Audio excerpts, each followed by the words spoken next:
Chers téléspectateurs du monde francophone, assalamu alaikum wa rahmatullahi ta'ala wa barakatuhu.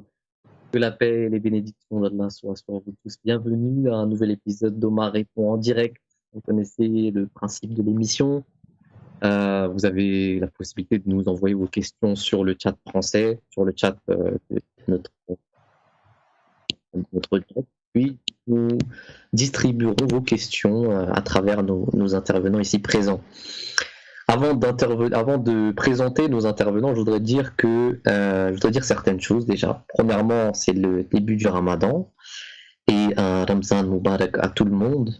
Nous espérons vraiment de la part de toute l'équipe MTA français que vous passerez un excellent Ramadan et nous vous souhaitons la bonne santé et le bonheur. Et Inch'Allah, on prie pour que cette crise passe très rapidement et que l'état normal des choses revienne très rapidement. Jazakallah à toutes les personnes qui ont écrit Assalamu alaikum, qui nous regardent à l'heure présent. On est à 27 visionnages. Merci beaucoup à tout le monde. Assalamu alaikum wa alaikum assalam. Il y a juste 2 ou 3 petites choses avant d'entamer le sujet d'aujourd'hui. Dernièrement, on avait commencé par un sujet qui était un sujet un peu à débat, qui était un sujet vraiment apocalyptique. C'était la fin des temps, le Dajjal, Gog et Magog. Toutes ces questions que les musulmans se posent en période de crise surtout, on l'a fait justement parce que c'était une crise assez particulière, celle du coronavirus, et beaucoup de musulmans se posaient ces questions sur ces sujets-là. Cette fois-ci, on a choisi un thème qui va traiter un peu plus de l'islam et des objections qui sont lancées à l'encontre de l'islam. Ça, c'est super important parce qu'on l'a vu aujourd'hui, de nos jours, le monde athée, le monde agnostique, et non seulement le monde agnostique, mais les autres religions, se permettent de porter des allégations totalement fausses et totalement erronées à l'encontre de l'islam. Donc cette fois-ci, on a choisi de parler d'un thème assez particulier, c'est l'islam. Est-ce que c'est une religion barbarique? Est-ce que c'est une religion de barbares? Parce qu'on entend souvent ça, on le voit même sur YouTube, beaucoup de personnes se permettent de faire des vidéos sur l'islam alors qu'ils ne savent pas vraiment la réalité des enseignements de l'islam. Et aujourd'hui, on a décidé d'en parler avec nos intervenants. Et je vais présenter mes intervenants, Monsieur Omar Ahmed, vous le connaissez, prédicateur de la communauté musulmane Ahmadiyya de France, assistant coordinateur des émissions francophones à MT International. On a Ataoul Habib Saheb aussi qui est présent avec nous, qui est un missionnaire du Burkina Faso, qui nous rejoint. Jazakallah, merci aussi d'avoir accepté notre invitation. Nous avons aussi Nabil Mirza Saheb qui est un missionnaire au Canada et qui est à Montréal plus précisément dans la partie francophone. Jazakallah, merci beaucoup Nabil Mirza Saheb d'être avec nous.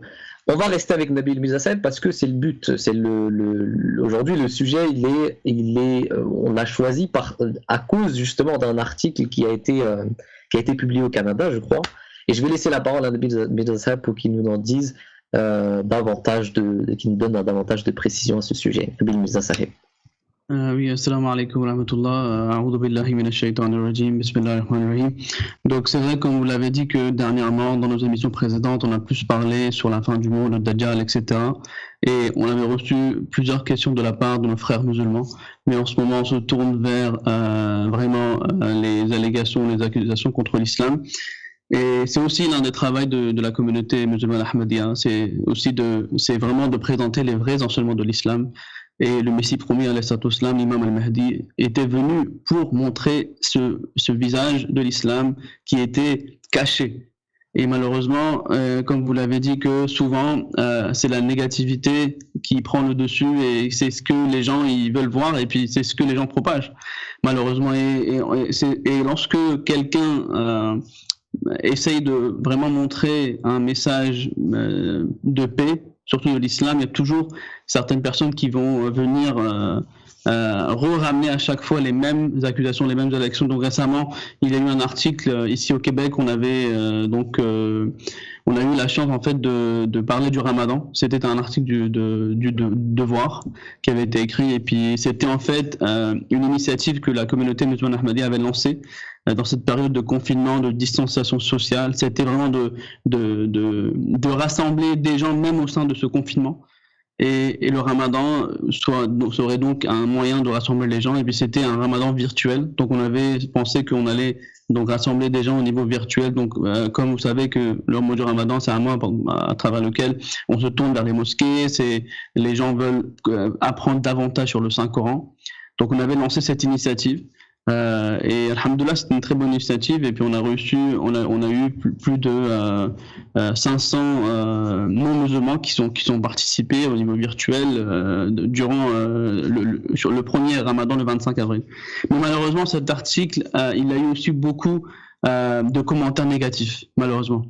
Et c'est là en fait que c'est pour ça qu'aujourd'hui on voudrait parler de cela, parce que c'est souvent les mêmes personnes qui vont venir et puis qui vont copier-coller sur Google une liste d'allégations. Ils vont dire voilà, l'islam c'est une religion barbare, c'est une religion violente. Et ils vont mentionner des versets du Saint-Coran malheureusement.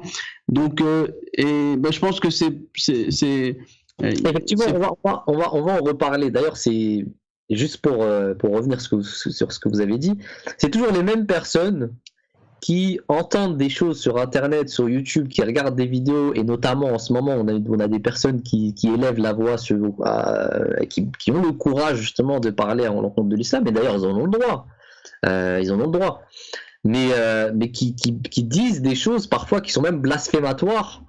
Et les gens les écoutent, et ils n'écoutent pas vraiment ce que l'islam a à dire à propos de ces allégations, et donc ils sont à l'écoute seulement de ces personnes-là. On avait justement, quand on parle de l'article, il y avait sur Facebook, il y a une personne qui avait donné des versets du Coran, et il avait dit le Coran cautionne le meurtre. Donc il a donné un verset, le Coran cautionne l'esclavage, le Coran cautionne la haine, le Coran cautionne le sectarisme, le Coran cautionne la misogynie, le Coran cautionne le sexisme, le Coran cautionne la pédophilie. Voilà, donc. Et il avait donné le nom de beaucoup de versets à ce sujet. Je vais demander à Monsieur Omar de nous dire, est-ce que l'islam est une religion de haine et de violence, Monsieur Omar? Est-ce que c'est la vérité ou qu'en est-il? Jazakoumullah, en tout cas, de donner la parole pour pouvoir avoir l'honneur de dire, de répondre à ces allégations qui, bien sûr, sont complètement fausses. Et d'ailleurs, je profite de l'occasion pour souhaiter à tous nos frères, quelles que soient les tendances et les branches confondues de l'islam, un Ramadan Moubarak, un Ramadan béni, et prions qu'Allah subhanahu wa ta'ala écoute nos prières et nous permette de nous réformer et d'atteindre le but pour lequel ce mois a été descendu pour la réforme de la direction des musulmans et par voie de conséquence de l'humanité. Maintenant, par rapport à cette question que vous avez soulevée, il faut savoir que déjà le terme islam étymologiquement, il veut dire paix. Et même dans son sens de soumission, la soumission, l'obéissance en islam, elle a toujours un rapport avec la volonté de l'individu, une adhésion volontaire et non contrainte. Donc ça, c'est pour déjà la définition du terme islam lui-même, qui indique déjà par là à quel point on ne doit pas comprendre les versets dits violents comme étant des versets qui enjoignent à la barbarie, à la cruauté et à un déchaînement irraisonné vis-à-vis de tout ce qui n'est pas musulman. Et d'ailleurs, souvent, les versets dont on prend en compte pour soi-disant dire que l'islam enjoint la haine, ce sont souvent des versets qui ont été révélés à l'époque médinoise.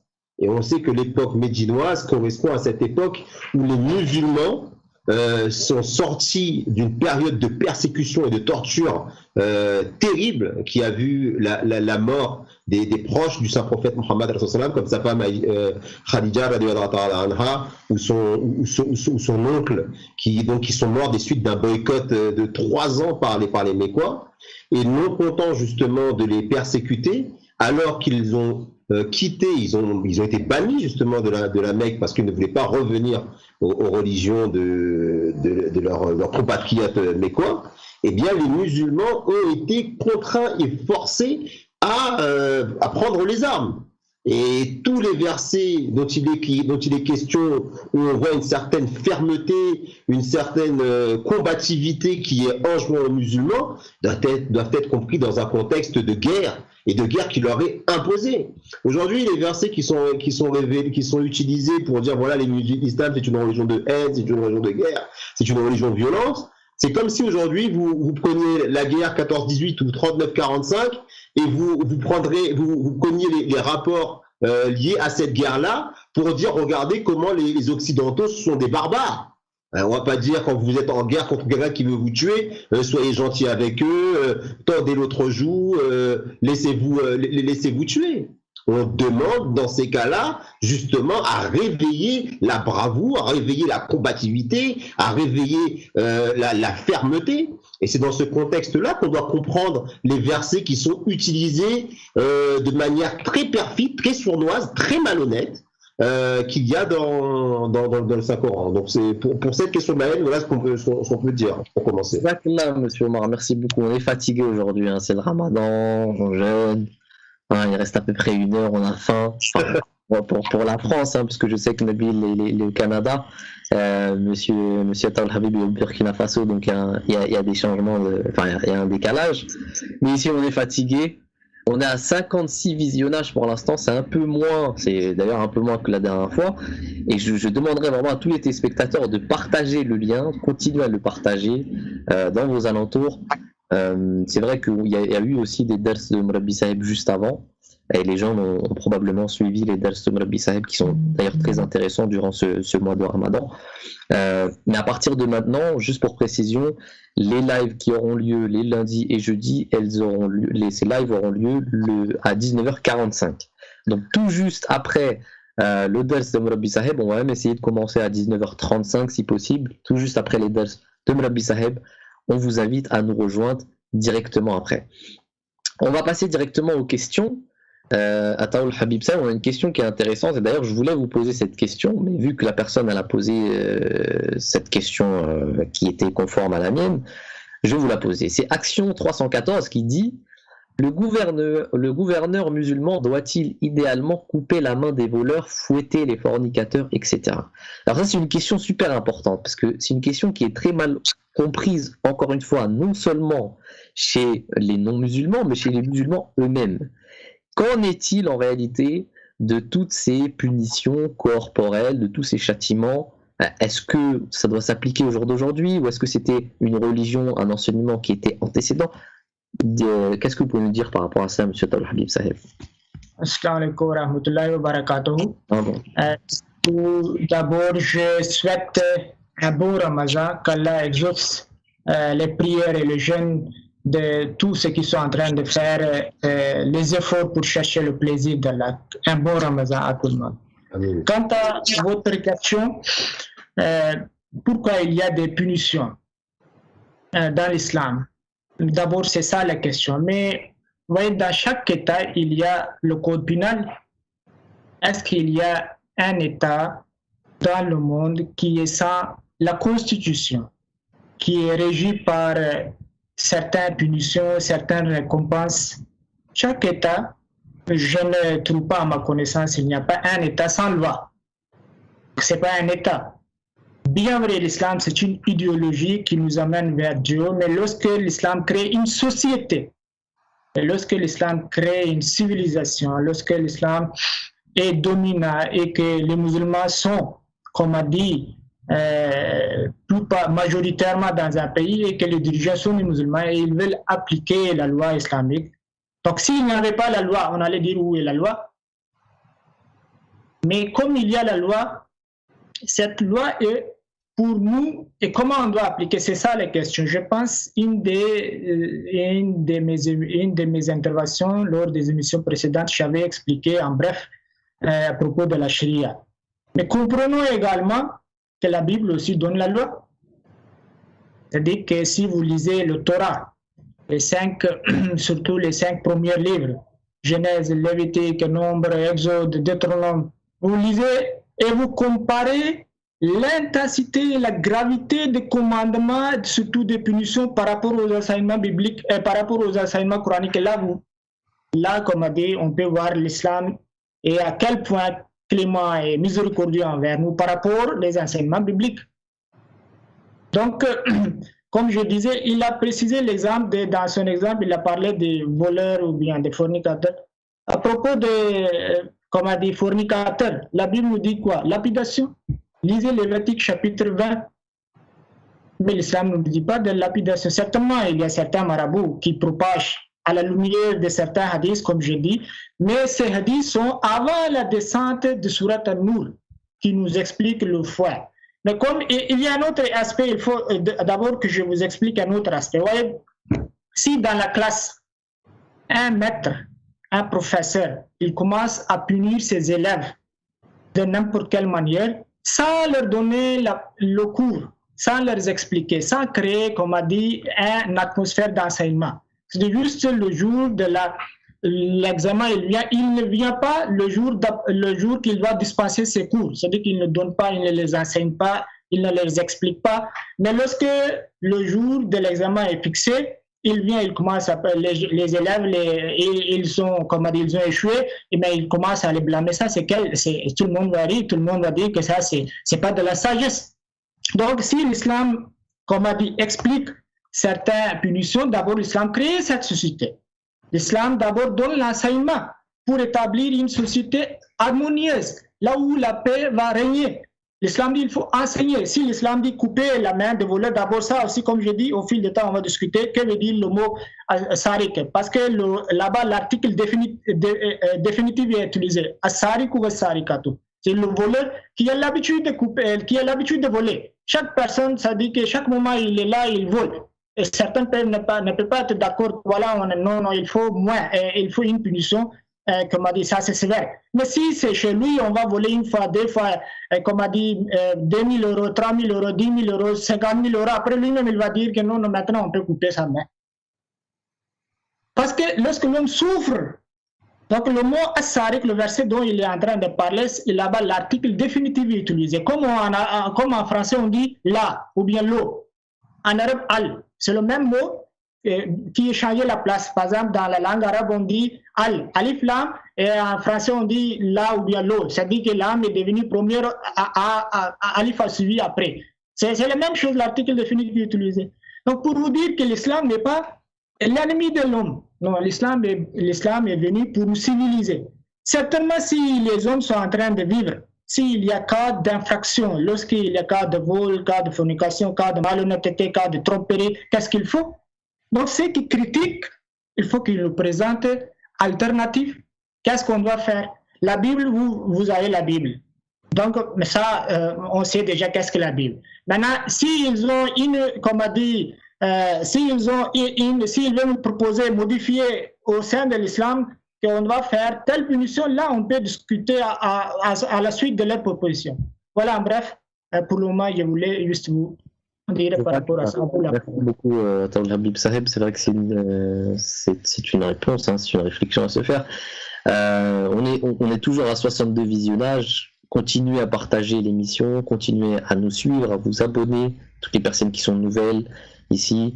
Vous pouvez nous envoyer vos questions sur le chat et on va distribuer les questions à nos intervenants qui répondront aux questions. Nabil Mirza Saheb, on a une question qui nous vient de Kadiri Ahmad Saheb et qui nous dit: pourriez-vous expliquer le concept de djihad? Ça aussi, ça revient à ce qu'on disait tout à l'heure, à tout ce thème, toute cette barbarie d'ailleurs qu'on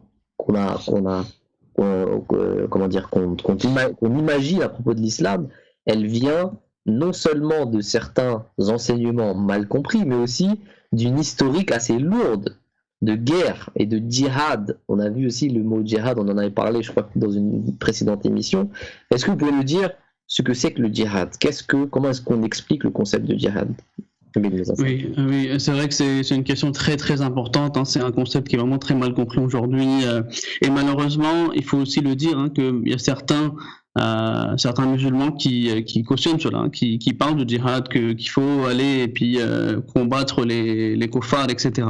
Et c'est malheureux. Et le Messie promet l'Islam l'a mentionné, et il a dit que on voit que les musulmans ont délaissé complètement les vrais enseignements de l'islam. Par exemple, prenons le concept de djihad.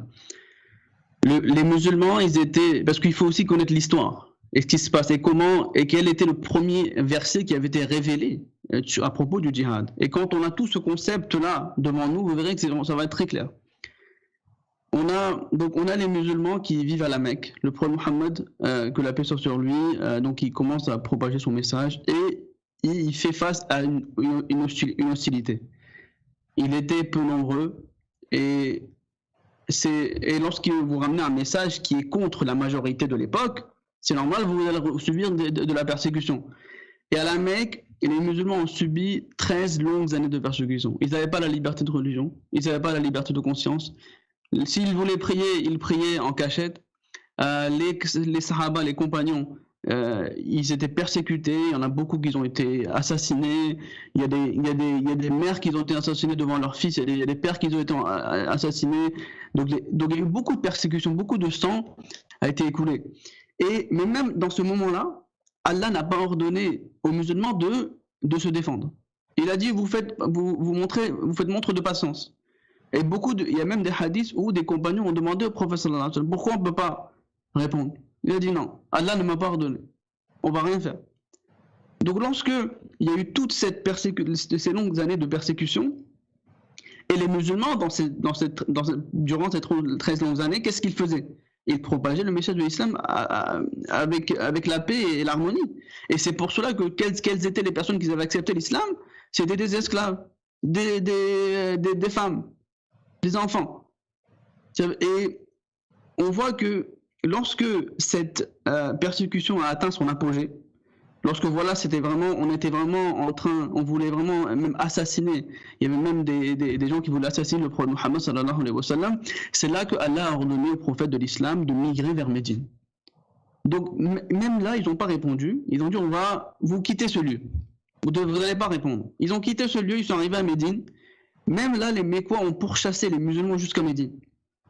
C'est là en fait que Allah a dit que maintenant, la permission a été accordée de se défendre aux gens qui ont été persécutés, qui ont été chassés de leur maison. Donc c'était la permission qui était accordée aux musulmans, c'était de se défendre. Et pourquoi? Parce qu'ils n'avaient pas la liberté d'expression, pas la liberté de religion. Ils ont dû se défendre. Et ça, c'est le premier verset qui a été révélé à propos du djihad. Et lorsque vous allez plus loin dans ce verset, Allah a dit que si cette permission n'avait pas été accordée aux musulmans, alors il n'y aurait pas d'église, de synagogue. Et à la fin, Allah il mentionne les mosquées. Donc souvent, quand on parle de djihad, qu'on veut convertir les gens par la force, etc., c'est pas correct. Et le premier verset, il parle des églises, il parle des synagogues. Ça veut dire que si aujourd'hui, un musulman, il meurt en défendant une église, ce sera un djihad pour lui. Si un musulman il meurt en défendant les synagogues, et on a eu dans la communauté ahmadiyya beaucoup de musulmans qui ont fait. Ils sont partis défendre ces lieux de culte. Parce que c'est un enseignement du Coran. Le Coran a dit la ikraha fi din, qu'il n'y a pas de contrainte en religion. Le Coran a dit que celui qui veut, qui croit, celui qui ne veut pas, ne croit pas. C'est pour cela que c'est très important. Le djihad, c'était un enseignement qui avait été accordé, il avait été imposé sur les musulmans. Mais lorsque vous allez plus loin dans le djihad, c'est quoi le djihad? Le Coran a dit, le vrai djihad, c'est de propager les enseignements du Saint-Coran. C'est un verset du Saint-Coran. Ensuite, il y avait un moment où les musulmans se retournaient d'une guerre défensive. Le prophète sallallahu alayhi wa sallam a dit que nous retournons du petit djihad. Et maintenant, on va partir vers le grand djihad. Et le mot djihad, ça veut dire s'efforcer. S'efforcer à faire quelque chose. Donc c'est là en fait que le Dieu de l'islam, c'est un Dieu qui est gracieux, qui est clément. On a 114 chapitres du Saint-Coran. 113 chapitres du Coran commencent par nous présenter un Dieu qui est gracieux, qui est miséricordieux. Le prophète de l'islam a été appelé miséricorde pour l'humanité entière.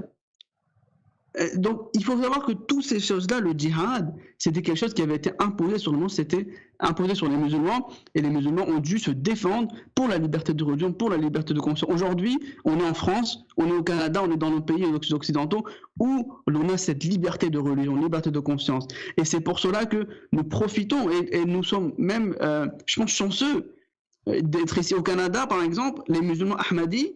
C'est les Ahmadis qui ont fui la persécution parce qu'au Pakistan, on n'a pas la liberté de religion. On n'a pas la liberté de conscience. Les musulmans Ahmadis, malheureusement, ont été déclarés non musulmans par la constitution du Pakistan. Mais aujourd'hui, ces pays sont en train d'accorder ces libertés de religion. Et aujourd'hui, les musulmans qui disent que voilà, il faut faire le djihad contre ces pays, non. ces pays sont en train de donner ces libertés, et ces libertés ont été accordées d'abord par l'islam.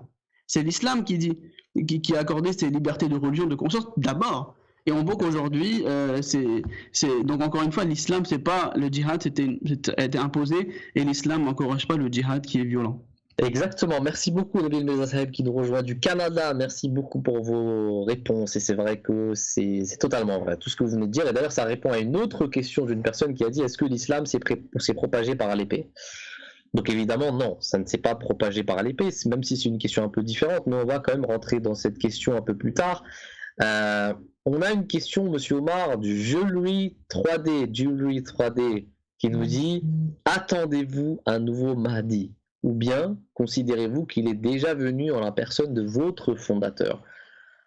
Monsieur Omar, je vous laisse répondre à cette question. On est à 67 visionnages. Merci beaucoup. Continuez à propager le live dans vos alentours. Monsieur Omar, je vous laisse la parole. Oui, bien, déjà par rapport à cette question, c'est combien de Mahdi a prophétisé le Saint-Prophète? C'est ça qu'il faut se poser comme question. En fonction de la réponse, vous avez la réponse à votre question. C'est-à-dire que le Saint-Prophète, il a donné un signe particulier par rapport au Mahdi qui devait venir pour la communauté pour la Oumma, pour la Oumma islamia, dans le le hadith dont on a déjà évoqué dans les précédents lives, dans lequel on nous apprend que pour notre Mahdi, et là ce sont les mots du Saint-Prophète il y a deux signes qui ne se sont jamais produits depuis la création des cieux et de la terre, c'est l'éclipse de la lune et du soleil pendant le mois du Ramadan. Et cette éclipse s'est produite pendant le mois du Ramadan, effectivement. Il y a en 1894 et en 1895, elle s'est produite 2 fois, à l'est et à l'ouest, et aujourd'hui il y a des preuves tangibles que cela s'est passé. Et ça s'est produit une fois après la déclaration de Hazrat Mirza Ghulam Ahmad, la déclaration du fait qu'il était l'imam Mahdi promis par le Saint-Prophète Mohammed. J'en profite aussi pour dire que l'un des rôles de l'imam Mahdi, comme l'a dit le prophète encore une fois, était d'abolir le harb, donc d'abolir la guerre. Et ici, j'en reviens un peu, je vais faire, si vous permettez, Adnan Saeb, une petite digression pour revenir sur le sujet d'aujourd'hui, à savoir que l'imam Mahdi, son travail, il l'a vraiment parfaitement fait, puisqu'il a justement purifié les notions, donc les innovations, les bid'ah, que des musulmans ont incrusté dans l'islam en appelant à la révolte, à la rébellion contre les États, contre un ordre établi, alors que c'est contraire à l'enseignement islamique. Il a effectivement enseigné que la guerre était abolie, qu'aujourd'hui, comme l'a si bien dit Nabil Mirza Saheb, la guerre n'était plus de mise puisque la liberté de conscience, la liberté d'expression était garantie dans ces pays-là. Et d'ailleurs, une chose qu'il faut savoir, c'est que déjà en 1889, à partir du moment où il a fondé la communauté musulmane Ahmadiyya, il n'a eu de cesse d'appeler les musulmans à arrêter de répandre cette notion de djihad guerrier. Parce qu'il avait dit, il a même prophétisé que le fait d'avoir cette manière de comprendre l'islam, ça allait jeter l'opprobre et la honte et la disgrâce sur l'islam. C'est ce qu'on voit aujourd'hui. Aujourd'hui, c'est déjà à l'époque des colonies britanniques ou françaises, quand ces idées de djihad étaient mises en place, et alors qu'il y avait un ordre établi, eh bien ça créait une mauvaise impression de l'islam. Et maintenant qu'il n'y a plus de guerre au nom de la religion, les gens qui crient à chaque fois qu'il faut faire le djihad, eux-mêmes sont des ennemis de l'islam. Donc là aussi, l'imam Mahdi a eu son mot à dire, il l'a dit. Et d'ailleurs, une dernière chose que je voudrais aborder, c'est que souvent, on prend des groupuscules, donc des extrémistes, qui tuent, qui pillent, qui violent au nom de la religion, alors que ce sont des minuscules groupements d'individus. et on dit voilà, ça c'est l'islam. Mais par contre, une communauté qui est maintenant centenaire, qui a plus de 112 ans, elle est en train de répandre l'islam de manière pacifique, intellectuelle, par les livres, par les chaînes télévision, par Internet, et qui appelle les gens vers Dieu, qui sert l'humanité, qui crée des hôpitaux. Et bien quand vous avez une communauté comme ça qui est régie de manière très organisée autour d'un leader musulman et qui dit voilà, l'islam c'est pas la guerre, c'est la paix, elle le démontre par les actions, on ne lui donne pas crédit. Mais par contre, on va donner crédit à des minuscules groupuscules, des gens déséquilibrés qui n'ont aucune organisation et qui disent Allah Akbar pour un oui, pour un non, ils commencent à tuer les gens. Il y a un véritable problème là quand même. Jazakallah, monsieur Omar, c'est vrai, vous avez totalement raison. D'ailleurs, ça nous amène à la question suivante, monsieur Taoul Habib Saheb. Qui était une question qui a été posée un peu avant, mais je ne l'ai pas nommée parce que je pensais que ça répondait à la question, mais c'est un peu différent. Est-ce que l'islam s'est propagé par l'épée à Taoul Habib Saheb? Assalamu alaikum wa rahmatullah. Le saint prophète sallallahu alayhi wa sallam n'a jamais dit avant le départ d'une expédition qu'on est en train de partir pour le convertir. Jamais il l'a dit. Ou bien il a dit quelque part. Si quelqu'un a entendu, il peut nous citer. Je vais vous expliquer, comme a dit, un défi que le premier calife de la communauté islamique Ahmadiyya a donné. Et ce défi est valable toujours. Il explique dans Faslul Khitab, volume 1. Il dit que quiconque prouve par une tradition valable que le saint prophète a converti une seule personne par force pendant ces guerres-là, je suis prêt à lui donner 10 000 rubis. À cette époque-là, je pense que c'est 1887 qu'il avait lancé ce défi. 1887 qu'il avait écrit ce livre-là. Il avait lancé ce défi. Donc c'est plus d'un siècle qu'il a lancé. 10 000 rubis de cette époque, ça est là. Voilà, il était tellement sûr. Personne n'a pas prouvé. Il n'y a aucune tradition valable selon laquelle qui prouve que voilà, on a converti par force telle personne, par l'épée telle personne. Mais d'ailleurs, mes amis internautes, chers téléspectateurs, parmi vous là, ou bien parmi vos ancêtres là, qui s'est converti par la force? À qui on a dit à la pointe de l'épée accepte l'islam? Est-ce que parmi vous qui est en train de nous écouter, est-ce qu'il y a quelqu'un? Non. L'islam s'est propagé par la beauté de ses enseignements, par le comportement de ses enseignements. Lors de la victoire de la Mecque, lorsque le saint prophète sallam détenait les coups de tous les Mécois, lorsque il lui était permis de façon moralement ou bien légalement de tuer, parce que ce sont des personnes qui l'ont chassé, qui l'ont persécuté, qui l'ont maltraité, qui ont tué ses compagnons, qui l'ont martyrisé, qui ont lancé les coups de pierre sur lui. Mais il dit quoi? La tasriba alaykum al-yawm, alors que c'était l'occasion de convertir. C'était l'occasion de les convertir. Il ne les a pas forcés de convertir. Il dit antumutulaka, vous êtes libres. Aucun, comme a dit, force sur vous. Sauf que celui qui va se lever l'épée, il sera certainement défendu.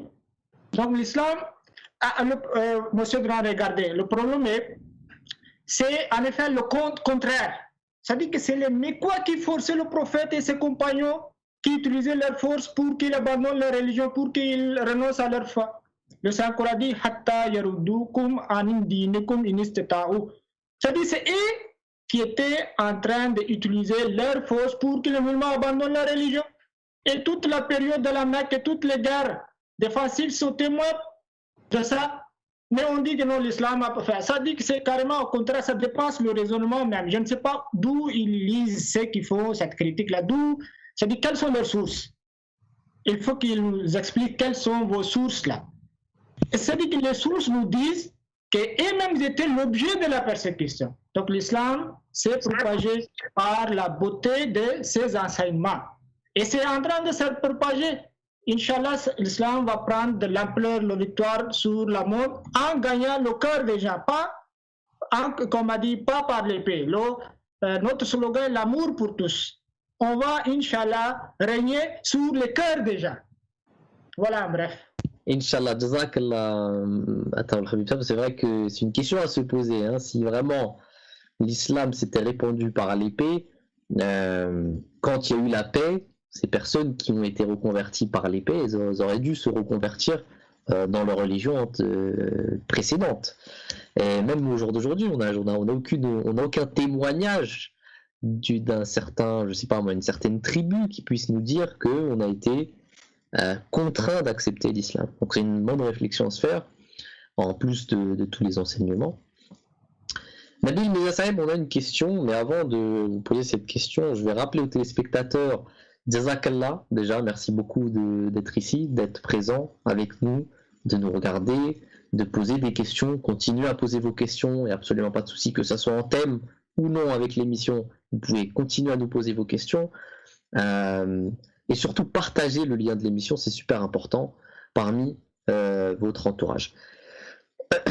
À part ça, connectez-vous, abonnez-vous à notre chaîne MTA Français, il y a bon nombre d'émissions qui sont diffusées sur la chaîne. Voilà, donc ceci étant dit, je vais passer à la question pour Nabil Mirza Saheb qui était sur le trading. Il y a une certaine personne qui s'appelle Daouda Abdul Rokib qui nous a posé cette question 2 fois d'ailleurs et nous dit: le trading et la crypto-monnaie sont-ils compatibles avec l'islam? C'est une très bonne question parce que aujourd'hui on parle beaucoup de Bitcoin, on parle beaucoup d'Ethereum, on parle de la monnaie digitale, comme quoi le monde va passer de la monnaie concrète à la monnaie digitale d'ici peu, parce que c'est un système très sécurisé. Nabil Mirza, qu'est-ce que dit la communauté musulmane ahmadiyya ou l'islam en général à propos de ce sujet? Je sais que c'est une question juridique et qu'on peut quand même aller voir dans une prochaine émission ce que l'islam dit à proprement parler de cette question. Mais vu que on ne veut pas donner ici de fatwa dans cette émission, hein, on ne va pas donner de décret religieux, on va seulement donner notre avis et puis on va faire des recherches, on va revenir dans une autre émission et vous donner la fatwa s'il y en a une à ce sujet. Monsieur Nabil Mirza Saheb, je vous laisse répondre à la question. Oui, assalamu alaikum. Je pense que ça serait mieux qu'on puisse répondre dans une émission. D'accord, ok, très bien. Très bien, ça marche. Et Habib Saheb, je pense que vous voulez prendre la parole. Oui, je voulais juste ajouter, oui, à l'époque du Saint-Prophète sallam. C'est par rapport à la question de l'épée, c'est ça? Non, c'est par rapport à trading et monnaie. Ah d'accord, allez-y. C'est juste, comme a dit, une petite contribution. À l'époque du Saint-Prophète sallam, il y avait 2 métaux, c'est-à-dire l'or et l'argent. Ces 2 métaux sont toujours valables. Et lorsqu'on parle de la zakat, on parle de, nisab de la zakat, on dit c'est 20 dinars. Et ce qui s'est écrit dans le livre du Sadiq Ahadith, dans le livre des hadiths. Maintenant, dans nos jours, les savants ont fait ijtihad. Les savants ont fait la réflexion, ils ont dit que 20 dinars d'or pur est égal à 85 grammes d'or ou bien équivalent d'argent. Donc si, c'est-à-dire qu'on peut utiliser autre monnaie en espèce qui n'était les billets, c'est-à-dire qui n'existait pas à l'époque du Saint-Prophète sallam, si les savants sont d'accord et ils donnent des fatwas quant à la question du prélèvement de la zakat, que ce soit les billets en espèces ou bien le dépôt bancaire ou bien les billets dans la poche ou bien les transactions. Donc, cela montre que cela, c'est valide. Autrement, on allait dire que non, voilà telle forme de l'argent est interdit. Ce qui est interdit, ça c'est l'intérêt. Maintenant, quant à le changement de la nature, que ce soit des métaux ou bien espaces ou bien des billets ou bien des monnaies sous forme de cartes ou bien de billets, ça, je ne trouve aucun, inconvénient là-dedans. Je ne trouve aucun inconvénient. Voilà, en bref. Jazakallah, merci beaucoup pour cette précision. C'est vrai que la question, déjà, elle a deux parties. Moi, ce que j'ai compris de la question, c'est premièrement le trading. Deuxièmement, la crypto-monnaie. Donc ça, c'est deux choses différentes. Le trading, c'est qu'un investissement à long terme. Est-ce que c'est palpable? Est-ce qu'on peut le faire? Voilà, c'est un business, le trading. Hein. La crypto-monnaie, il existe déjà le trading dans la crypto-monnaie, et la crypto-monnaie, à part, qu'est-ce que c'est? Donc c'est deux choses différentes. La crypto-monnaie aujourd'hui, quand on parle de crypto-monnaie, c'est pour dire un substitut, c'est quelque chose qui est comparé à l'argent. Voilà. C'est un substitut de l'argent concret, des billets ou de l'argent de la banque. Qu'on peut faire des transactions entre pays, etc. Donc c'est une valeur. C'est une valeur. Donc c'est deux choses différentes. On va revenir sur cette question parce qu'elle est importante et c'est vrai que beaucoup de personnes se posent la question de savoir si on a le droit, surtout aujourd'hui, surtout dans cette crise d'ailleurs économique. Et on dit d'ailleurs que dans cette crise économique, les gens vont passer directement à la crypto-monnaie parce que c'est sécurisé, etc. Bon, on ne sait pas trop. Mais c'est une question qui se pose et Inch'Allah, on va revenir sur cette question dans une prochaine émission. Monsieur Omar, une question qui nous est posée sur la charia de Méolidas qui nous dit: la charia telle qu'elle est-elle pas une antithèse du message de paix de l'islam? Est-ce que vous avez compris la question? C'est une très bonne question. Ok. C'est une très très bonne question parce que justement, déjà la charia, elle est très mal comprise. La charia, déjà, ça veut dire voie. Et à la base, en arabe, ça veut dire voie. Et à partir de la charia, on a élaboré ce qu'on appelle une jurisprudence. Mais le Coran en lui-même n'est pas un code pénal.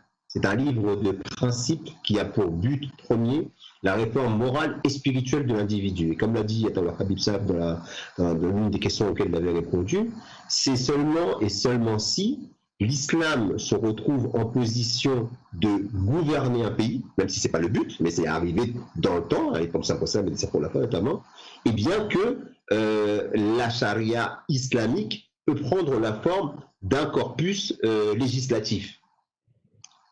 Et même ce corpus législatif, ce sont des garde-fous, encore une fois. Et on peut se permettre de dire que ce sont des garde-fous, ce sont des hudud, donc des sanctions qui sont provisionnées, qui sont pourvues par la loi coranique pour protéger un état de fait, pour protéger un état de droit. Et ce qui nous permet justement d'aborder cette question de cette manière-là, c'est l'exemple du prophète sallallahu alayhi wa sallam et de ses khulafas. Dans leur exemple, dans leur manière de gérer la société islamique naissante, il y a eu très peu de cas où des sanctions ont été appliquées. Au contraire, ce qu'on voit dans l'application des sanctions, c'est d'abord l'importance, l'accent qui est mis d'abord sur la justice. Et que tant que la justice n'est pas mise en place, eh bien, les sanctions ne peuvent pas être appliquées. J'en veux pour prendre un exemple de l'époque du calife Omar, qui lui a eu le calife le plus long, et justement, il a été face à des questions de droit notamment. Il est rapporté qu'une fois, un propriétaire terrien est venu avec ses employés pour se plaindre auprès du calife, et en disant, voilà, je demande la sentence contre mes employés, je demande à ce qu'on leur coupe la main parce qu'ils m'ont volé du bétail. Et le calife Omar, il a bien écouté le propriétaire et ensuite il s'est tourné vers les employés et il leur a dit: est-ce que ce propriétaire vous traite bien? Est-ce que vous êtes payé en temps et en heure lorsque vous avez fini votre travail?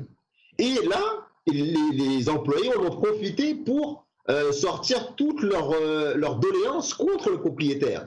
Et après enquête, il s'avérait qu'effectivement, le propriétaire ne faisait pas preuve de justice dans le traitement de ses employés. Si bien que le calife Omar, qui était donc celui qui administrait la justice, eh bien, on a conclu que non seulement les employés ne seraient pas punis, et il ne serait pas, la sanction ne serait pas appliquée sur eux, mais en plus, le propriétaire devait les indemniser et devait mieux les traiter et les traiter avec plus de justice et s'assurer de préserver leurs droits. De cette manière, les complaintes étaient très rares parce que les gens savaient que la justice était le must, était le critère essentiel avant lequel on pouvait éventuellement appliquer la sanction. L'islam est une religion qui cherche à réformer la vie de l'individu de manière à ce que l'individu lui-même, par la crainte d'Allah, la crainte révérentielle, et par la conscience qu'il aura à rendre des comptes devant Allah après la vie après la mort, eh bien il se réfrène de tout vice. C'est bien que cette société-là, les sanctions ne sont plus utiles. Elles sont là simplement pour préserver le cadre. Si bien qu'à l'époque de encore le calife Omar, on disait même que les gens, quand ils allaient prier dans les mosquées, les magasins ils étaient ouverts. Parce que les personnes d'eux-mêmes, c'était des gens qui avaient la crainte révérentielle d'Allah, qui croyaient en Allah, qui avaient compris l'essence, l'esprit et la lettre de l'islam, si bien que le vice n'était plus quelque chose d'aussi banal qu'aujourd'hui. C'était la vertu qui était la qualité essentielle et qui permettait de régir la vie en société. Voilà, donc c'est ça l'esprit de l'islam. Encore une fois, les sanctions ne sont que des garde-fous, ce sont les barrières qu'on met une fois que la société a été pacifiée, que l'harmonie règne. Et dans ce type de société-là, vous verrez très rarement que ces sanctions sont applicables. Jazakallah, monsieur Omar, merci beaucoup. Ça répond d'ailleurs à la question d'une personne, Action 314, qui nous disait: j'essaye de bien comprendre, les houdoud font bien partie de l'islam, mais il y a une flexibilité sur telle ou telle peine, c'est ça? Je pense que vous avez répondu à la question, monsieur Omar, merci beaucoup. Blondin Paris qui nous pose une question et qui nous dit: Salam, est-ce que les Arabes ont changé le calendrier islamique? Ont-ils pratiqué les mois intercalaires, si je le prononce bien, déplacé les 4 mois sacrés? Le Ramadan n'est pas un mois stable à une période de l'année. Est-ce que quelqu'un a compris ce commentaire, ou est-ce que quelqu'un veut répondre à ce commentaire? Parce que moi, j'ai pas très bien compris, je vous l'avoue. Mais Ataoul Habib Sam, est-ce que vous avez compris la question? Si je comprends, est-ce qu'il veut dire par là que le Ramadan, ça se décale chaque année? Est-ce que c'est pas dû au Nassi? Parce que dans le Saint-Coran, on parle, les Arabes avaient l'habitude de changer les 4 mois. Est-ce que les Arabes pratiquent Nassi ou bien c'est le décalage? Je ne sais pas, est-ce que c'est ça la question? Je pense que c'est ça, M. Talhabib. Je vous laisse répondre. On prend tel qu'on a compris. En effet, le mois de Ramadan, c'est un mois lunaire. Donc on sait déjà que les mois lunaires ne dépassent pas 29 ou bien 30. Et l'année lunaire, il y a un décalage de presque 11 jours. Donc chaque année, vous constatez que le mois, c'est-à-dire que le mois de Ramadan est décalé par rapport au calendrier grégorien qui est basé sur le mouvement du soleil au moins 11 jours. Donc obligatoirement, ça va changer. D'ici quelques, comme on dit, actuellement l'année, si actuellement c'est commencé au 24 ou bien 25 de ce avril, donc cela veut dire l'année prochaine, 11 jours avant. Ça, c'est naturel, ça, c'est un phénomène naturel. Ça n'a rien à voir avec la pratique de Nassi. Nassi, c'était juste, il voulait, pour des pratiques ou bien pour des intérêts politiques ou bien d'autres intérêts pour lancer les guerres, il disait que voilà, par la bouche, il disait que voilà, ce ne sont plus les 4 mois sacrés, on va les mettre, on va les changer et faire dans les autres mois. Donc, il ne s'agit pas de ces Nassi. Ok, merci beaucoup. La question aussi, c'est dans Surat At-Tawbah, je pense chapitre 9, verset 37 ou bien 38, c'est ça qui parle de Nassi. Très bien, Jazakallah. En tout cas, si vous pouvez, si la personne, ça répond à la question, j'espère que ça répondra à la question. Si la personne n'a pas compris la réponse, je vous demanderai de la reposer, de la reformuler d'une manière à ce qu'on puisse comprendre la question. Le temps ne passe pas aujourd'hui, hein. C'est le Ramadan, mais le temps il passe pas. On a faim, mais le temps ne passe pas du tout. L'habitude, les émissions, ça passe rapidement, ça passe très rapidement aujourd'hui. Le temps il passe pas, il veut pas passer. Mais c'est pas grave, on va continuer. Et d'ailleurs, toutes les personnes qui nous regardent aujourd'hui, je pense qu'elles attendent patiemment, en tout cas tous les Français, ils attendent patiemment l'heure de l'Iftari. On a une question, Boubou Fofana qui nous dit, Nabil Mirza Zaheb, il nous dit: Salam alaikum wa rahmatullahi ta'ala wa barakatuh. Mohammed était-il lettré? Le saint prophète Mohammed sallam était-il lettré? Et d'ailleurs, c'est vrai, le Coran nous le dit. Qui a écrit le Coran alors? Si Mohammed était-il lettré, Nabil Mirza Zaheb? Oui, c'est comme vous avez dit dans Surah Al-Jumu'ah, Allah le déclare ummi, ça veut dire illettré, le prophète Muhammad sallallahu alayhi wa sallam. Et le Saint-Coran, en fait, c'est là aussi une preuve de la véracité du prophète Muhammad sallallahu alayhi wa sallam, mais aussi la véracité du Saint-Coran. Parce que c'est un Coran qui a été révélé par Allah. Donc, d'après nos croyances, c'est un Coran qui a été révélé par Allah sous une période de 23 années. Et les vérités que contiennent le Saint-Coran sont encore une preuve que le prophète Muhammad sallallahu alayhi wa sallam, il était illettré et il ne savait ni écrire ni lire.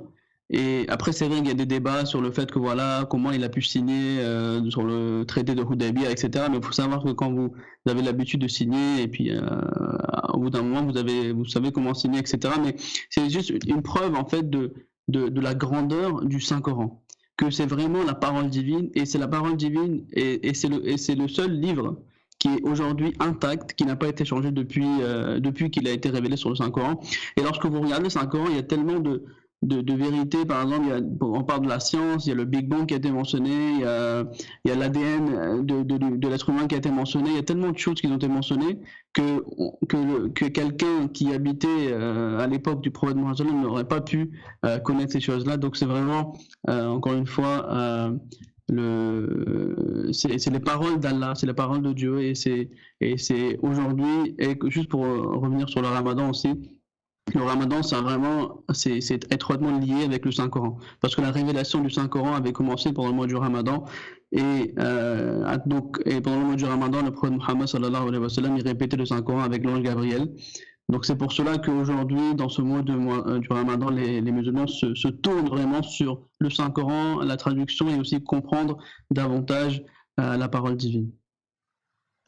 Jazakallah, monsieur Nabil Mirza Saheb. D'ailleurs, c'est le Ramadan, il faut le dire à toutes les personnes, il faut essayer de beaucoup réciter le Coran durant le mois de Ramadan. Moi, je connais des personnes qui font des fois, qui lisent entièrement le Coran, des fois qu'il y a d'autres personnes qui lisent 3 fois le Coran durant la période de Ramadan. C'est super important pendant le Ramadan de lire le Coran, de lire, de se rapprocher de sa religion et de sa spiritualité à travers des adorations telles que la prière ou la récitation du Coran ou le zikr. Monsieur Talal, je crois que vous vouliez ajouter quelque chose, non? Je pense que certainement le Saint-Prophète était un illettré, voilà. Mais il avait des scribes, 40 scribes qui étaient lettrés, qui connaissaient écrit. Donc dès que la révélation coranique, il les recevait par l'ange Gabriel, il les appelait et ils écrivaient. D'accord. Donc voilà, monsieur Nabil Saheb a bien expliqué la sagesse d'être illettré. Il est illettré, malgré cela, il arrive à prédire des choses qui sont jusqu'à maintenant, qui sont valides jusqu'à maintenant. Donc ça, c'est déjà un miracle. Merci beaucoup. Ouais, c'est vrai que c'est clair que c'est un miracle. Il nous reste, il y a des personnes qui nous disent, comme Sparkten 1RR qui nous dit il reste 10 minutes dans l'est de la France, donc il reste pas très longtemps. On va essayer de rebondir sur un autre sujet, on a beaucoup de commentaires. Salam77 qui nous dit salam alaikum, que la paix soit sur vous, continuez comme ça, c'est top. Merci beaucoup Salam77, ça fait vraiment plaisir. Action aussi qui est là, Medak qui est présent aussi, je sais pas qui c'est, mais Ali Djoulfou qui nous dit salam Adnan, il commence à faire nuit chez toi. Oui, je sais pas pourquoi il fait nuit chez moi d'ailleurs, mais il fait un peu sombre. On a d'autres personnes, Raïl Rachid, Bouchra Heder, Kadiri Ahmed, Rehana Nadim, Neolidas. Donc à toutes ces personnes-là, merci beaucoup d'être avec nous. Continuez à partager le live d'aujourd'hui, non seulement celui d'aujourd'hui, mais des prochains lives qui seront super importants, qui parleront de sujets très très importants et très intéressants comme la science et la religion et le Coran. Ça, c'est un débat d'ailleurs qu'on va avoir, Inch'Allah, dans les prochains jours. Je voudrais rappeler à tous les téléspectateurs que monsieur Omar Ahmed, ici présent, il me regarde de ses grands yeux parce qu'il ne sait pas ce que je vais dire, mais il a une chaîne YouTube qui s'appelle Omar Ahmed. Et dans cette chaîne YouTube, on a commencé une série d'émissions qui s'appelle Le Débat. Et le débat, c'est un concept qui a intéressé beaucoup de personnes. J'ai eu beaucoup, moi et monsieur Omar d'ailleurs, on a eu beaucoup d'appréciations à propos de ce débat. On avait appelé au début, on avait une personne qui faisait la simulation d'un athée, mais après on a eu un vrai agnostique et on a eu un vrai non-Ahmadi qui sont venus, qui ont posé leurs questions. Allez voir, je vous invite vraiment à aller déjà vous abonner à la chaîne de M. Omar Ahmed, d'aller visionner les débats. Je pense que ça vous intéressera beaucoup, je pense que ça sera dans votre intérêt en tout cas. Monsieur Omar, je vais passer à vous,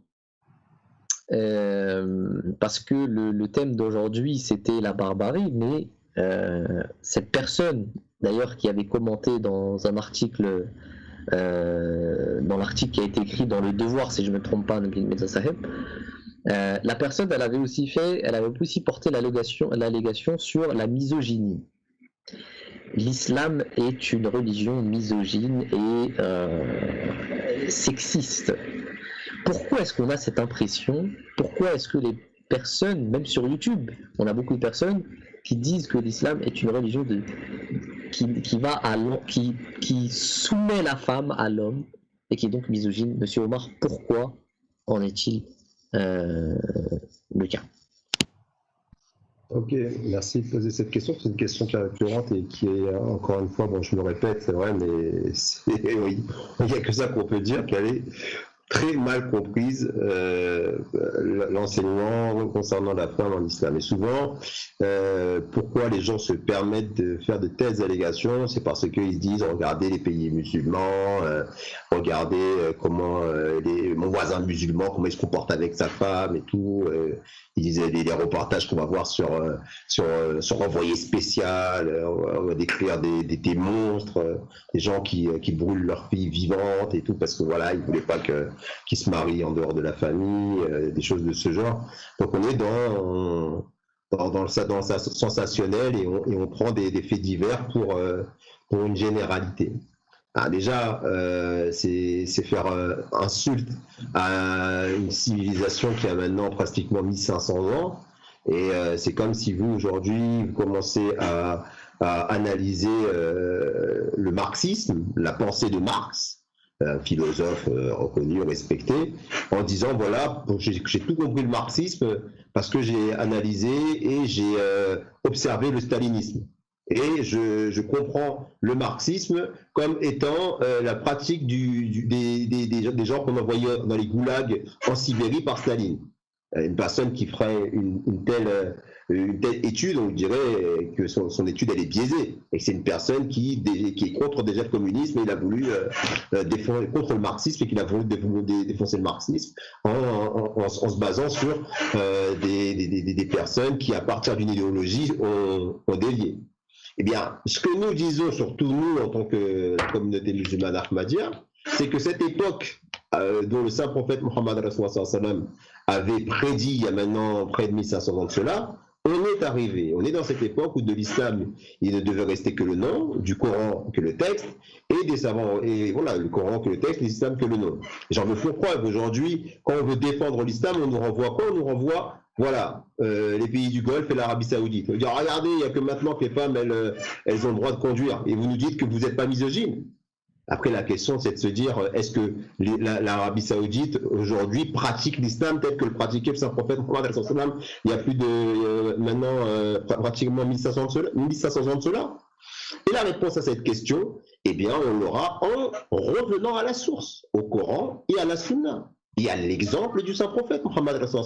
Comment vous pouvez comprendre, comment vous pouvez accepter que des personnes se disent les tenants de la religion, quand vous avez d'un côté une personne qui a vécu au 6e siècle et qui a été le premier à donner le droit de divorce à la femme, et qu'aujourd'hui, au 21e siècle, on a attendu le 21e siècle pour qu'en Arabie Saoudite, la femme ait le droit de conduire.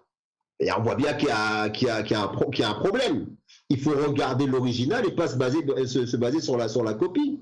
Si maintenant on regarde l'original et on regarde son exemple, ses enseignements, on verra que le Saint-Prophète sallam, il a dit que le meilleur d'entre vous est le meilleur envers son épouse. Il a même été jusqu'à dire que il a comparé les femmes avec le cristal. C'était des êtres dont il fallait faire attention à la sensibilité, qu'on devait veiller justement à leurs sentiments, que le paradis était sous les pieds de la mer, et que l'éducation est une obligation pour l'homme et pour la femme. Il l'a dit au 7e siècle, pardon, j'ai vu 6e siècle la dernière fois, au 7e siècle, alors que l'éducation est devenue obligatoire seulement au 20e siècle, à la fin du 19e siècle, ici en Occident. Donc, et toutes les femmes qui ont marqué l'histoire de l'islam, Aïcha radhiyallahu anha, qui était celle qui possédait 50% de la science islamique. Donc il y a plein d'exemples, il y a plein de preuves qui démontrent la place spéciale qu'a la femme dans l'islam. Elle est la mère de la nation, elle est celle qui va éduquer les enfants, qui va en faire de bons citoyens, qui va en faire des modèles pour la suite. C'est pour ça que l'éducation est si importante en islam vis-à-vis d'elle. Maintenant, quand les personnes se basent par rapport à des dérives, à des pratiques coutumières, à des pratiques traditionnelles qui sont en flagrante contradiction avec les enseignements islamiques, et devraient se poser la question, les bonnes questions, et revenir à la source. Et là encore, et là je termine par là, pour pouvoir vous faire une véritable idée par rapport à l'islam, eh bien référez-vous à ceux qui le revendiquent, ceux qui le pratiquent et ceux qui le propagent de manière organisée. Et là, je reviens encore sur l'exemple de la communauté musulmane Ahmadiyya. Ce que je suis en train de dire là, ce ne sont pas des paroles en l'air. Dans la communauté musulmane Ahmadiyya, pour prendre la question de l'éducation, il y a beaucoup plus de femmes qui sont bien éduquées que d'hommes. Et quand je dis bien éduquées, je parle de niveau du doctorat. Ce sont des femmes qui sont ingénieurs, qui sont architectes, des femmes qui sont médecins et qui ont un niveau d'études excellent, très élevé. Pourquoi? Parce que l'islam encourage à ce que la femme soit justement une personne très éduquée, parce qu'une femme très éduquée, c'est la garantie que la nouvelle génération, la jeunesse, sera réformée et sera à même de présenter un merveilleux modèle. Et cette communauté, elle existe depuis maintenant plus de 100 ans, et tout ce que l'on est en train de dire là, à travers nos lives, vous pouvez le vérifier et venir. Et là-dessus, je termine vraiment là-dessus, parce que c'est important de donner des choses qui sont concrètes et pas parler dans le vent. Je voulais, ici, par exemple, il y a une allégation qui est souvent faite par rapport à la séparation homme-femme. Et il y a des journalistes qui, par curiosité, justement, et une belle curiosité intellectuelle, ont mis à l'épreuve la communauté. Et nous faisons régulièrement des conventions annuelles, ce qu'on appelle Jassasala dans notre communauté, et dans laquelle les hommes sont d'un côté, les femmes sont de l'autre. Et donc là, une journaliste est venue et s'est dit, mais ça c'est quoi? C'est de la misogynie, c'est de l'obscurantisme, comment ça se fait? Mais bon, moi je vais aller faire un travail d'investigation, je vais aller les voir et je vais me faire ma propre opinion. La journaliste est partie, elle a vécu les 3 jours justement de cette convention annuelle au milieu des femmes, et à l'issue justement de cette expérience, elle a dit, mais j'ai trouvé ça fantastique. Et j'ai vu une organisation vraiment extraordinaire des femmes pour les femmes. Il n'y avait pas d'hommes pour venir justement perturber d'une manière ou d'une autre. Et j'ai trouvé ça très enrichissant. Et sa manière de voir les choses, elle a été complètement bouleversée. C'est pas parce que vous êtes face à une manière de voir qui est différente de ce que l'on connaît que forcément c'est faux. Et ici, en conclusion, je reprendrai à mon compte cette phrase qu'un intellectuel a l'habitude de dire, qui s'appelle Idriss Aberkane. Il dit que les choses, les idées, les bonnes idées, elles suivent trois étapes. D'abord, c'est ridicule. Ensuite, c'est évident. Ensuite, c'est dangereux. Et enfin, c'est évident. Rappelez-vous qu'à l'époque, la première femme qui a demandé le droit de vote, on s'est moqué d'elle. Ensuite, elle a été, je crois, condamnée à mort. Et d'ailleurs, je crois qu'elle a été exécutée. C'est Olympe de Luz, je crois. Et finalement, le droit de vote, c'est devenu une évidence aujourd'hui. Nous disons que la séparation homme-femme, c'est quelque chose qui est bénéfique pour la femme. Les gens sont en train de se moquer de nous, alors que là, on se rend compte avec les MeToo et Balance ton porc, les gens commencent à se rendre compte que c'est pas si bête que ça. Hein, peut-être que viendra un temps, on va forcer les femmes voilées à enlever leur voile, parce que ça devient dangereux, comme on le voit avec la sœur qui était venue dans le conseil départemental, et l'homme politique s'est levé en disant allez, sortez de là, vous êtes une terroriste, ceci et cela. Et viendra un temps, Inch'Allah, j'espère dans pas très longtemps, où les gens se rendront compte que l'enseignement islamique qui vise à séparer les hommes et les femmes, et c'est un bien, et c'est pour le salut et l'intérêt de cet être choyé et énormément respecté qu'est la femme dans l'islam. Merci beaucoup pour cette réponse très complète de la question que je vous avais posée. On a d'autres questions qui nous sont parvenues très récemment. Puisque vous avez parlé de communisme, il y a une personne qui nous a posé une question et qui nous a dit: le communisme tel qu'il est présenté dans les textes de Marx et l'islam sont-ils compatibles? On reviendra à cette question une prochaine fois parce que c'est une question très importante et très intéressante, et dans une autre émission, Inch'Allah, on y répondra. Cette même personne qui est à Yas'ad nous a posé une autre question sur l'économie. Elle nous a dit: pouvez-vous nous en dire plus sur l'économie dans l'islam? Il y a des règles dans l'islam qui la régissent. Est-ce qu'il y a des règles dans l'islam qui la régissent? C'est une autre question tout aussi importante sur l'économie. On y reviendra dans une prochaine émission. Je voudrais, avant de terminer, parce qu'il reste, on va essayer de terminer à 55 pour que les gens, évidemment, puissent avoir le temps de faire l'iftari. Avant l'iftar. On a Blondin Paris qui nous avait posé la question sur le calendrier. Et je pense que maintenant j'ai compris sa question. Il a répondu à une autre personne et il a dit: je crois que les Arabes ont touché au calendrier. Le Ramadan doit être stable car la nuit du destin, elle ne peut pas bouger. Est-ce que vous comprenez maintenant ce que le monsieur veut dire? Attends, Habib Saheb, je vous laisse la parole. Vous avez 5 minutes et puis on va terminer, Inch'Allah.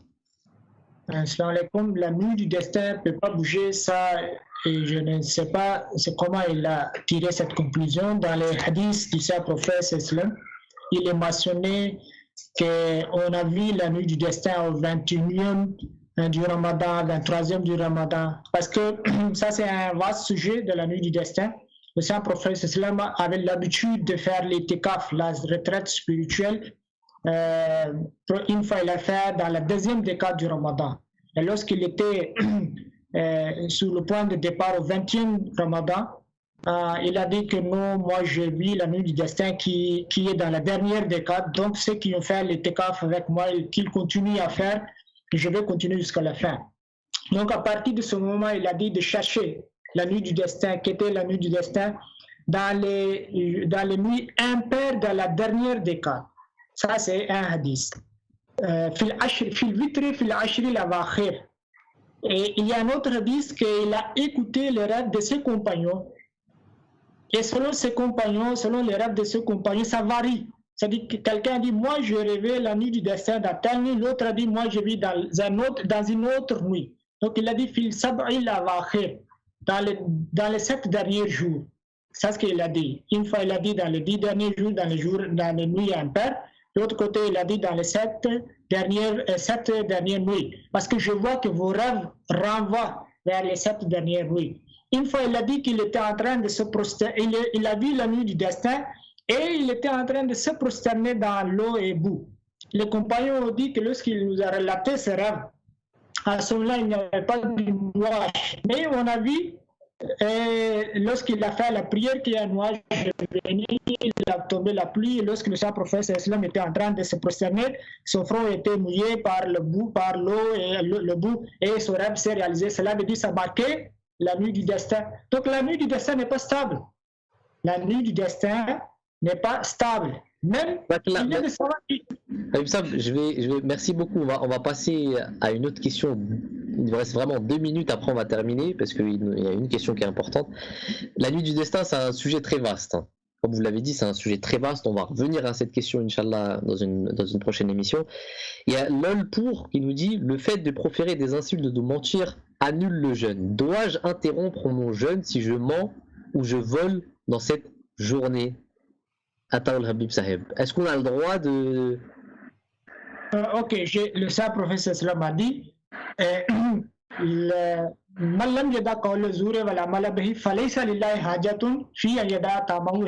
celui qui ne laisse pas le mensonge ou bien les pratiques mensongères, Allah n'a pas besoin qu'il souffre de faim ou bien de soif.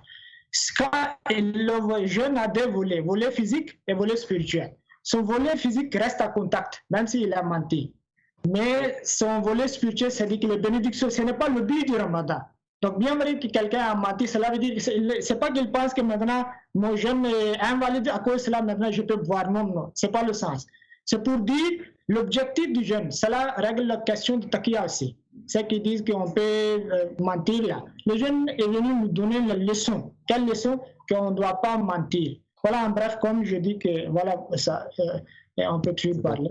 Jazakallah, merci beaucoup à Nabil Mirza Saheb, Jazakallah, merci beaucoup à Taoul Habib Saheb, Jazakallah, Omar Ahmed Saheb. C'est pas évident lors du Ramadan de venir et de participer à une émission, de répondre à vos questions qui nous parviennent d'un coup comme ça, sans préparation. C'est pas évident du tout. Faut réfléchir, surtout moi que je réponds pas aux questions, mais rien que le fait de présenter, ça me fatigue. Alors j'imagine pas pour ceux qui doivent répondre.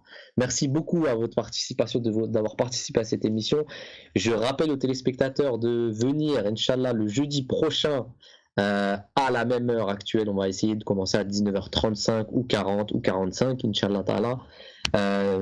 Soyez nombreux, partagez l'émission, partagez le lien, on aura un lien, vous pouvez partager non seulement la chaîne MTA Français pour que les gens puissent s'abonner et avoir automatiquement une notification lorsqu'on va commencer nos émissions. Bon Ramadan à tous, bon Iftar à tous, merci d'avoir été avec nous dans cette émission, à tout le monde. D'ici à la prochaine fois, assalamu alaikum wa rahmatullahi ta'ala wa barakatuhu. La pandémie du Covid-19 s'est donc maintenant installée dans le monde entier et a poussé à un confinement général de l'ensemble de la population mondiale. C'est peut-être la première fois qu'une mise en quarantaine à une telle échelle a lieu dans l'histoire de l'homme. Cette mise à l'arrêt forcée de l'humanité interroge. Est-ce que cette pandémie, avec son cortège de morts quotidien dans les 4 continents, est une malédiction divine ? Est-ce que ce confinement général et la mise à l'arrêt social et économique qui y est associée ne constituent pas un signe avant-coureur d'une apocalypse annoncée par certains religieux ? En vérité, la question du châtiment et de la récompense divine est quelque chose qui est très mal compris de nos jours, car elle n'est pas forcément liée aux phénomènes naturels qui ravagent par moments l'humanité. L'apocalypse, contrairement aux idées reçues, n'annonce pas l'extinction physique de toute vie sur la Terre. La religion et l'islam en particulier a un message beaucoup plus optimiste et réaliste concernant cette fameuse question de la fin des temps, qui ressurgit à chaque fois qu'on est frappé par une calamité. Nous vous invitons à découvrir ces perles de sagesse morale et spirituelle à l'occasion de nos 2 lives hebdomadaires les lundis et jeudis, tout au long de cette période de confinement.